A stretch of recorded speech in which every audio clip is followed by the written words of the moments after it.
ஏய் என்னாச்சு? டைம் ஆயிடுச்சு. எதுக்கு டைம் ஆயிடுச்சு? லஞ்ச் இன்னும் சமைக்கல. அதுக்கு என்ன, ஆர்டர் பண்ணிக்கலாம். இல்ல வேண்டாம், நான் சமைச்சிடுறேன். நீங்க நிலா எல்லாரும் இருக்கீங்க வீட்ல. எதுக்கு தேவையில்லாம கடையில வாங்கிக்கிட்டு? ஒரு அரை மணி நேரத்துல சமைச்சிடுவேன். நீ எதுக்கு ஒன்று போட்டு ஸ்ட்ரெயின் பண்ணிக்கிற? பரவாயில்ல, ஆர்டர் பண்ணிக்கலாம், ஒரு நாள் தானே. அதுக்கு இல்ல, இன்னைக்கு ஒரு நாள் தான் உங்களுக்கு லீவு. வீட்ல ஏதாவது நல்லா சமைச்சு சாப்பிடலன்னா அத்தை ஹாஸ்பிட்டல்ல இருக்காங்க. இத்தனை நாளா கடையில தான் சாப்பிட்டுட்டு இருந்தோம். இன்னைக்கு அது வீட்ல சாப்பிடலாமேன்னு நினைச்சேன். உனக்கு வீட்டில் சாப்பிடணும் போல இருக்கா?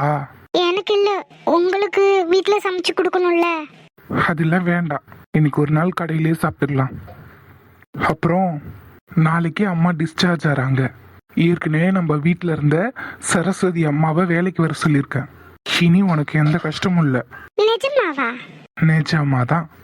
அம்மா சொன்னா சமாளிச்சுக்கலாம். இதுக்கு முன்னாடி அவங்க தானே இருந்தாங்க. நீ வந்ததுக்கு அப்புறம் தான் அவங்கள வேலைக்கு வர வேண்டாம்னு சொல்லியிருக்காங்க. அப்போ நீ என்ன வேலைக்காரியா? அம்மா கேட்டா நான் பேசிக்கிறேன். இனி சரஸ்வதி அம்மா வந்து கிச்சன் வேலையை டேக் ஓவர் பண்ணிப்பாங்க. கிளீனிங்க்கும் ஆள் இருக்கு. நீ ஃப்ரீயா இருக்கலாம். அப்படியா? அப்போ நான் இன்டர்வியூக்கு போலாம், வேலைக்கு போலாம். இங்க பாரு சத்யா, நம்ம கிட்ட பணம் இல்லாம உன்னை வேலைக்கு அனுப்பல. நீ வேலைக்கு போய் நீ சம்பாரிச்சு உனக்கு தேவையானதை நீ வாங்கிக்கும் போதுதான் உனக்குன்னு ஒரு தன்னம்பிக்கை வரும். நம்ம யாரையும் சார்ந்து இல்லைன்ற ஒரு தைரியம் வரும். ஒரு பொண்ணுக்கு அதுதான் முக்கியம். இண்டிபெண்டா செலவு பண்றதுக்கு உரிமை வேணும். எல்லா நேரமும் சின்ன சின்ன செலவுக்கு கூட நீ என்ன எதிர்பார்த்துட்டு இருந்தீனா அப்புறம் நீ எனக்கு அடிமையாவே வாழ ஆரம்பிச்சிருவ. என் பொண்டாட்டி எப்பவும் எனக்கு அடிமையா இருக்கக்கூடாது, எனக்கு கீழேயும் இருக்கக்கூடாது. அதனால உனக்கு பிடிச்ச வேலைக்கு போ, நல்லா சம்பாரி, நல்லா செலவு பண்ணு, லைஃபை என்ஜாய் பண்ணு. என்ன புரிஞ்சுதா? அப்போ நானும் நிலா மாதிரி வேலைக்கு போலாம், இண்டிபெண்டா இருக்கலாம், எனக்கு தேவையானதை நானே வாங்கிக்கலாம். அப்புறம் என் அம்மாவுக்கு ஏதாவது வாங்கி கொடுக்கலாம், என் தங்கச்சிக்கு ஏதாவது வாங்கி கொடுக்கலாம். இதெல்லாம் என்னோட ட்ரீம் தெரியுமா? நான் வேலைக்கு போய் சம்பாரிச்சு என் அம்மாவுக்கு ஏதாவது வாங்கி கொடுக்கணும், என் தங்கச்சிக்கு ஏதாவது வாங்கி கொடுக்கணும், என் தங்கச்சியை படிக்க வைக்கணும். இப்படிலாம் நான் ஆசைப்பட்டிருக்கேன். ஆனா அது எதுவுமே நடக்கலையேன்னு எனக்கு கொஞ்சம் வருத்தமும் இருந்துச்சு. ஆனா இனி எல்லாம் சரியாக போகுது. அதான், இனி எல்லாம் உனக்கு பிடிச்ச மாதிரி நடக்கும். இவ்வளவு நாள் அம்மா கிட்ட நீ ரொம்ப கஷ்டப்பட்டிருப்ப. இனிமே அந்த கஷ்டம் உனக்கு வரவே வராது. நீ இனிமேட்டுக்கு எந்த ப்ராப்ளமும் இல்லாம இன்டர்வியூ அட்டன் பண்ணலாம், வேலைக்கும் போகலாம். என்ன வேலைக்கு போறியா இல்ல பிஜி படிக்கிறியா? பிஜியா? ஏன், பிஇ தானே படிச்சிருக்க, எம்இ படிக்கிறியா நம்ம காலேஜ்லயே? ஐயோ, பிஇ முடிக்கிறதுக்கே உங்ககிட்ட மாட்டிக்கிட்டு படாத பாடுபட்டேன். எம்இ படிக்கணும்னா உங்க டார்ச்சர். ஐயோ, உங்க கிளாஸ்ல வேற நீங்க ரொம்ப ஸ்ட்ரிக்டா இருப்பீங்க. வேணாம்பா சாமி.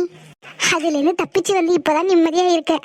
மறுபடியும் காலேஜ்ல கொண்டு போய் சேர்த்து படிக்க வைக்கிறேன்னு என்ன காலேஜ்ல சேர்த்து விட்டுட்டு வீட்டுல என் மேல இருக்கிற கோபத்தெல்லாம் காலேஜ்ல காட்டிக்கலாம்.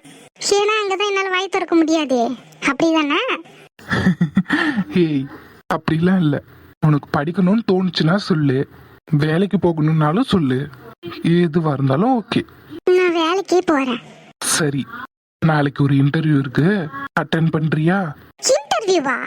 ஓ, அட்டென்ட் பண்றேனே. எத்தனை மணிக்கு? காலையில 9 o'clock. ஓகேங்க, நான் டபுள் ஓகே. அப்போ சரி. இப்போ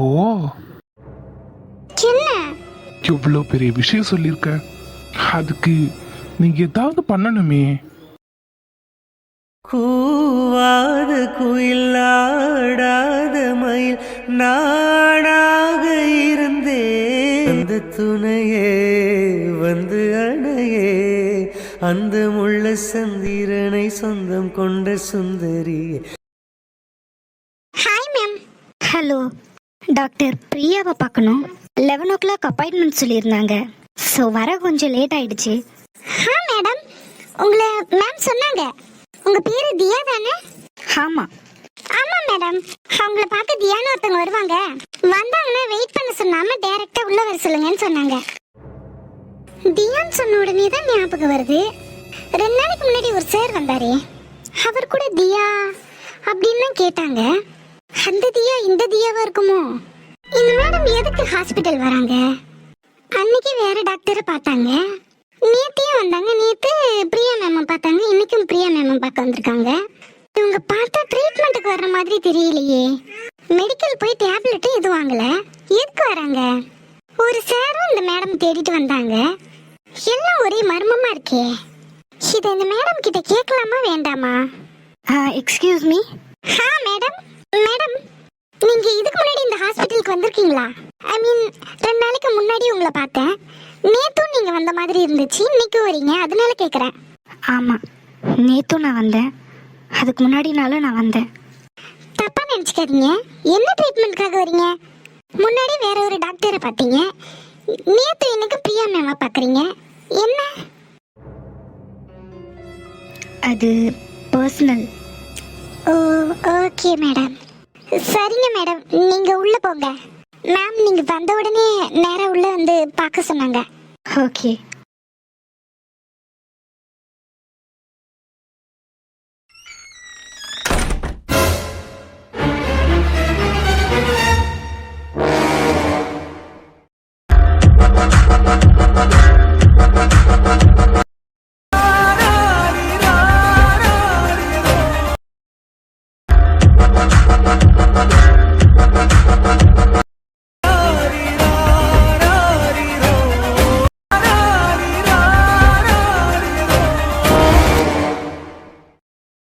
என்ன பிரியா, தப்பான நேரத்துல வந்துட்டனோ? ஐயோ ஆதி, அப்படிலாம் இல்லை. தியா வந்து உட்காருங்க.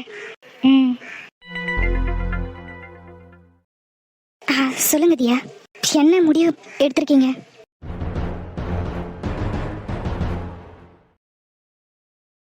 அவ என்ன சொல்றது? நான் சொல்றேன், அந்த குழந்தை எனக்கு வேணும். ஒத்துக்கிறேன், அவதான் சுமந்து பெக்கணும்னு. அதுக்காகலாம் கருவை கலக்கி விட முடியாது. அது ஏன் ரத்தம். எங்க நேத்து சொன்னத இப்ப சொல்லுங்க பாக்கலாம். ஆதி, எதுவா இருந்தாலும் பொறுமையா பேசிக்கலாம். உட்காந்து பேசுனீங்கனாலே எல்லா ப்ராப்ளமும் சால்வ் ஆயிடும். என்ன பிரியா சொன்ன? பேசி தீர்த்துக்கலாமா? இனி பேசுறதுக்கு என்ன இருக்கு? இங்க பாருங்க, இப்பவும் சொல்றேன், இது என்னோட தனிப்பட்ட விருப்பம். ஆடி ஆதி, கோவப்படாத. She is pregnant. இங்க பாரு பிரியா, அவளுக்கு அந்த குழந்தை வேணான்றதுக்காகலாம் கருவை கலைக்க முடியாது. முன்ன சொன்னதுதான், அது ஏன் ரத்தம். சட்டம் என்ன சொல்லுதுன்னு எனக்கு கவலை இல்லை. என் ரத்தம் எனக்கு வேணும். பெத்து கொடுத்துட்டு எங்க வேணாலும் போய்க்கோ. என் பிள்ளையை எனக்கு வளர்த்துக்க தெரியும். டாக்டர், எனக்கு என் குழந்தை வேணும். போட்டா பாரு ஒரு பிட்ட. எப்படி எப்படி நேத்து வரைக்கும் ஒரு உயிர் கொள்ள துடிச்சுக்கின்னு இருந்தா, இப்போ அந்த குழந்தை வேணும்னு சொன்னா நீ நல்லா வேணா நான் நம்பிடுவேன். ஏய் ஏய் ஏய், நடிக்காதடி. என்கிட்ட ஒரு வார்த்தை கூட சொல்லாம அந்த உசுர கொல்ல துணிஞ்சிட்டல்ல. நீ எல்லாம் என்ன ஜென்மமோ தெரியல. டாக்டர், என் குழந்தை எனக்கு வேணும். அட்ரஸ் அக்கா, போட்டா பாரு ஒரு பிட்ட. எனக்கு அந்த குழந்தை வேணுமா? ஏண்டி, குழந்தை வேணும்னு நினைச்சுதான் நேத்து வந்தியா? சொல்றி, குழந்தை வேணும்னு நினைச்சுதான் நேத்து பிரியா கிட்ட வந்து அபார்ஷன் பண்ணணும்னு சொன்னீங்க. மை காட், நினைச்சு பார்க்கவே பயமா இருக்கு. நேத்தி மட்டும் நீ வந்து பிரியா நேத்தியே ஓகே சொல்லியிருந்தா இன்னைக்கு ஒரு உயிரை கொண்ட கொலகாரியா நீ இருப்ப. உனக்கும் சித்ராவுக்கும் ஒரு வித்தியாசமும் இல்ல. இங்க பாருங்க, என்ன என்ன வேணாலும் சொல்லிக்கோங்க, அதனாலலாம் என் குழந்தைய உங்ககிட்ட கொடுக்க முடியாது. கேச்சி வாய் மூடு. ரொம்ப அக்கறை உள்ள மாதிரி பேசுற. ஏண்டி, நேத்து வந்து எனக்கு குழந்தையே வேண்டான்னு சொல்லிட்டு போனவ, நாளைக்கு மறுபடியும் அந்த குழந்தை வேணான்னு கொல்ல மாட்டேன்னு என்ன நிச்சயம்? நீங்க நினைக்கிற மாதிரி இல்ல, நான் செய்ய மாட்டேன். அதான் பார்த்தனே, நடிப்பு. டாக்டர், இது என்னோட குழந்தை. நான் என் வயிற்றுல சுமக்கிற குழந்தை. இந்த குழந்தை நான் நல்லா பார்த்துக்குவேன். குழந்தைக்கு தேவையான எல்லாத்தையும் நான் செய்வேன். எனக்கு ஸ்கேன் எடுக்கணும், அதுக்கு தான் வந்தேன். என் குழந்தையோட இதய துடிப்பை நான் கேட்கணும். Please doctor. பிரியா, என் குழந்தையோட இதய துடிப்பை நான் கேட்கணும். நான் ஸ்கேன் ரூம்க்கு வரலாமா? அது ஆதி. ப்ளீஸ் பிரியா. சரி வாங்க. முடியாது டாக்டர், எனக்கு இவருக்கும் எந்த சம்மந்தமும் இல்லை. இந்த குழந்தை என்னோடது. இதை பெற்று வளர்க்க எனக்கு தெரியும். யாரோட சப்போர்ட்டும் யாரோட தயவும் எனக்கு தேவையில்லை. என்னடி சொன்ன? அதுவும் முழுக்க முழுக்க உன் குழந்தையா? எப்படி? நான் இல்லாம தான் கரு உருவாச்சா? ஆதி, நீ சும்மா இருங்க பிரியா. சொல்லுடி, நான் இல்லாமலே உனக்கு அந்த குழந்தை வந்துச்சா? அது ஏன் ரத்தம். நீ பழைய தியாவா இருந்தா உன்னை நம்பி விட்டுருப்பேன். ஆனா கொலகாரிய நம்பி என் பிள்ளைய விட முடியாது. உன்னை 24 மணி நேரமும் என் கண்காணிப்புல தான் வச்சிருப்பேன். இங்க பாருங்க, என்ன நீங்க கட்டுப்படுத்துறதுக்கு நான் ஒன்றும் உங்க அடிமை கிடையாது. என் குழந்தைய இந்த பூமிக்கு கொண்டு வர்றதுக்காக நான் என்ன வேணாலும் செய்வேன். நீ என் கட்டுப்பாட்டுல தான் இருக்கணும். பிரியா, ஸ்கேன் எடுங்க. எடுத்துடலாம் ஆதி.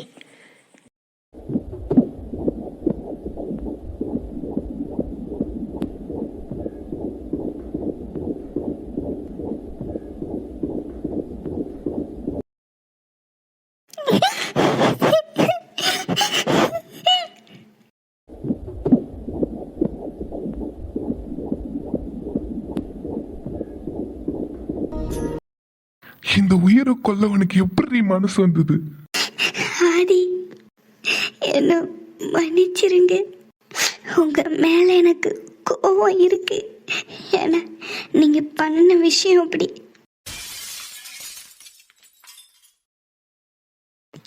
ஆனா உங்க மேல இருக்கிற கோவத்தில் இந்த உயிர் வேண்டான்னு சொன்னது இப்ப எனக்கு வலிக்குது. டாக்டர், ரொம்ப நன்றி டாக்டர். நான் வேண்டான்னு சொன்னப்ப கூட நீங்க எனக்காக பேசினதுக்கு ரொம்ப நன்றி டாக்டர். பரவாயில்ல தியா, இந்த ஹாஸ்பிட்டலுக்கு எத்தனை பேர் குழந்தை இல்லாம வராங்க தெரியுமா? எல்லாரும் சந்தோஷமா குழந்தைய பெற்று இந்த ஹாஸ்பிட்டல்லேருந்து கொண்டு போகணுன்றதுதான் எங்களோட ஆசையை தவிர கருவை கலைக்கிறது எங்களுக்கு எந்த உடன்பாடும் இல்லை. குழந்தை ஆரோக்கியத்தில் எந்த பாதிப்பும் இல்லாமல் இருந்தா அந்த உயிரை கொள்ள யாருக்கும் எந்த உரிமையும் கிடையாது. பாரதியா, உன் குழந்தைக்கு குட்டி குட்டி கை, குட்டி குட்டி காலு எல்லாம் வளர்ந்துருக்கு.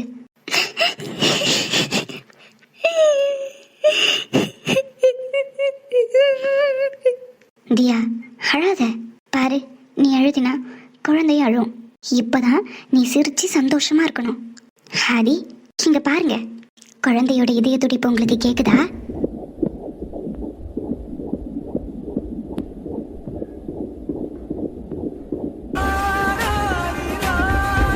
ஆதி, என்னாச்சு? இதை கேட்கணும் தானே ஆசைப்பட்ட? கேட்டுட்டியா? இதை இப்படியே கேட்டுக்கிட்டே இருக்கணும் போல இருக்கு பிரியா. கண்டிப்பா கேட்டுக்கிட்டே இருக்கலாம், நீ ஃபீல் பண்ணாத.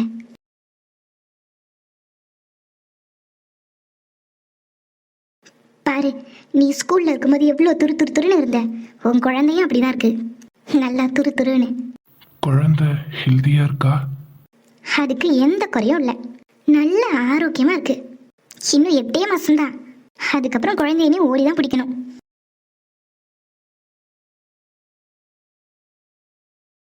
ஆதி, என்ன யோசிக்கிற? இல்ல, இப்படி ஒரு குழந்தைய இவளுக்கு எப்படி கொல்லணும்னு தோணுச்சு?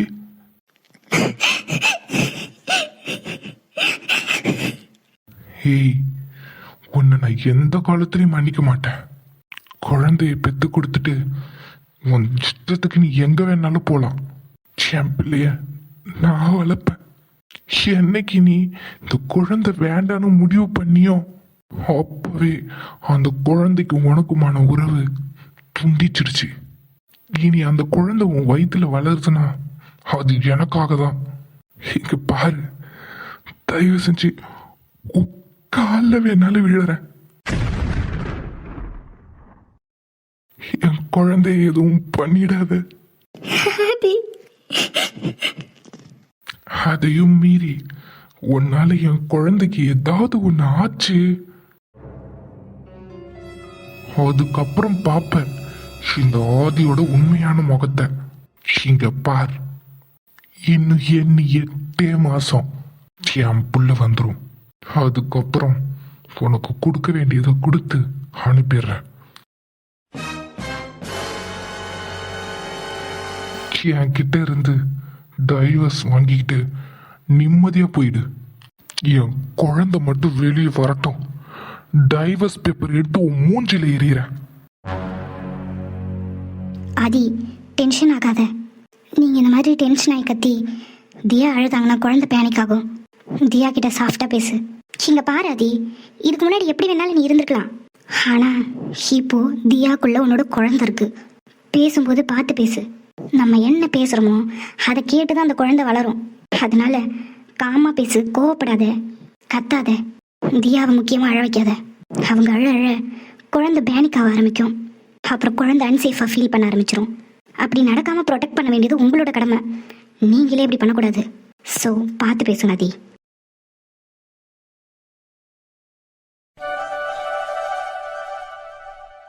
ஆதி, அதான் ஹார்ட் பீட்லாம் கேட்டுட்டீங்களே, கொஞ்சம் எக்ஸாமினேஷன் பண்ணணும். வெளியே வெயிட் பண்றீங்களா? இங்க பாரு பிரியா, என்ன எக்ஸாமினேஷன் வேணாலும் பண்ணு. ஆனா அவ சொல்றான்னு எதையும் பண்ணி தொலைக்காத. இந்த குழந்தை எனக்கு முக்கியம், பாத்துக்கோ சொல்லிட்டேன். ஐயோ ஆதி, நான் அப்படியெல்லாம் பண்ண மாட்டேன். மோரோவர் உங்க ஒய்ஃபும் இந்த பேபிக்கு ஓகே சொல்லிட்டாங்க. ஸோ நீங்க தைரியமா வெளியே வெயிட் பண்ணுங்க. நான் கொஞ்சம் எக்ஸாமினேஷன் பண்ணணும். சரி.